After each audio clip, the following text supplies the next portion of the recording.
உலகக்கோப்பையில முதல் போட்டி நடந்து முடிஞ்சிருக்கு. Pakistan versus Netherlands. ரொம்ப ரொம்ப ரொம்ப ஒரு க்ளோஸ் கேம் கொலம்போல. ஃபர்ஸ்ட்டு நெதர்லாண்ட்ஸ் பேட் பண்ணாங்க.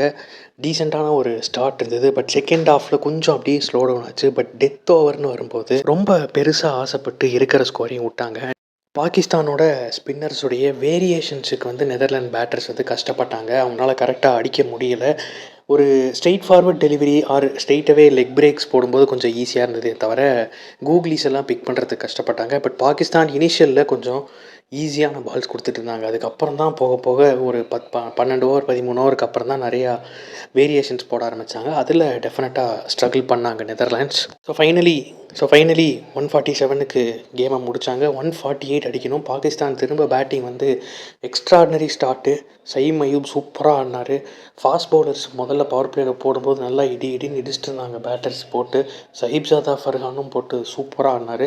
சல்மான் அகாவும் வந்த உடனே ஒரு 12 ரன் குயிக்காக அடித்தார். பட் அதுக்கப்புறம் தான் பாகிஸ்தானுக்கு பிரச்சனை ஆரம்பிச்சது. மிடில் ஓவர்ஸ் அதே மாதிரி தான். நீங்கள் 2020 அரௌண்ட் அந்த டயத்தில் துபாயில் ஒரு வேர்ல்டு கப் நடந்தது.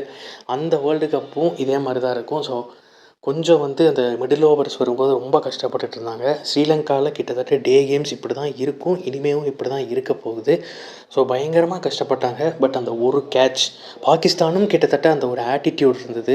என்னென்னா நம்ம ஒரு பெரிய டீமு பாரு இப்போ ரொம்ப ஈஸியாக சிங்கிள் ஹேண்டடாக வின் பண்ணுறேன் பாரு அப்படின்ற ஒரு அப்ரோச்சில் தான் தேவையில்லாமல் விக்கெட் விட்டாங்க. ஒரு விக்கெட்டு கூட வாவ் என்ன பால் இது ஆட முடியாமல் அவுட் ஆனாங்கன்ட்டுலாம் சொல்ல முடியாது.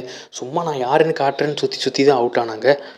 கடைசியில் இந்தா வச்சுக்கோன்னு ஃபஹீம் அஷ்ரஃப் ஒரு லைஃப்பை கொடுத்து ரொம்ப ஈஸியாக அவர் போட்டு அந்த கடைசி ஓவர் அடிச்சிட்டாரு. இதே மாதிரி ஒரு கேம் வந்து முன்னாடி வேர்ல்டு கப்பில் நடந்தது. ஆப்கானிஸ்தான் வந்து அப்செட் பண்ண வேண்டியது. ஆசிஃப் அலின்னு ஒருத்தர் வந்து ஒரே ஓவரில் 3 சிக்ஸ் அடித்து அந்த கேமை மாற்றுவார். அதே மாதிரி இப்போ திரும்பவும் நடந்திருக்கு. ஸோ ஃபைனலி பாகிஸ்தான் இந்த கேமை வந்து ஈஸியாக வின் பண்ணி அந்த குரூப்பில் ஃபஸ்ட் ப்ளேஸ் போயிட்டாங்க.